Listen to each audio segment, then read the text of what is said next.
Hey everyone, if you've just wrapped up a new computer build and you've gone to turn everything on and you get no output whatsoever, it's pretty disastrous. I think we've all been there and had that annoying, horrible feeling in our stomach when our computer just doesn't start up.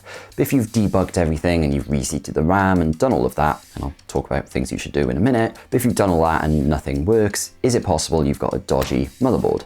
Maybe you've bought one from Facebook, or maybe you bought a brand new one. Is it possible it's just a DOA, dead on arrival motherboard? Well, it is possible, because anything is possible after all, but it's very unlikely that your motherboard is actually completely dead, especially if you bought it brand new from a reputable retailer. Obviously, if you bought it from some random Facebook seller and then they just disappear after you buy it, it's more likely that you've got a dead motherboard or something like that. But if it's a brand new one from an official retailer, it's not that likely. Obviously, it could be, but what I would do first is firstly check that the PSU switch at the back is actually turned on. You wouldn't believe how many times me and many other PC builders have actually forgotten that you need to actually flip the switch and plug in the PSU into the wall before your computer will turn on.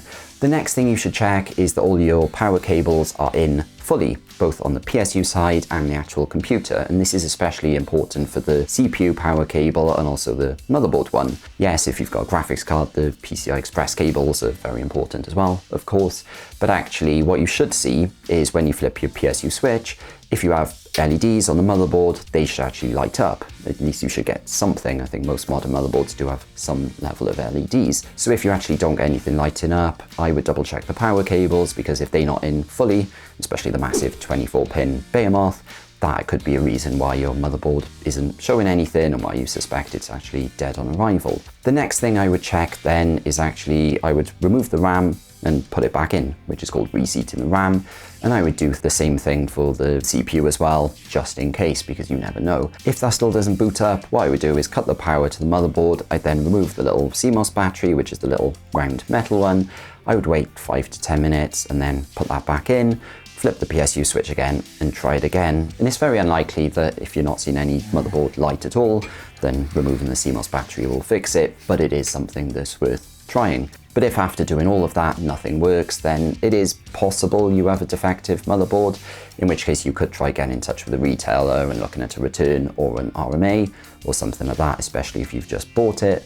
Or obviously you can post on Reddit and actually ask there, and people might have insights too. Just make sure you take multiple pictures of your computer build so people can actually try and spot things as best as possible. And I hope that helps you a little bit. It completely sucks if your computer build just doesn't start up, but hopefully you get it sorted soon. And if you found this video useful, please click the thumbs up button and please subscribe to see more short videos like this.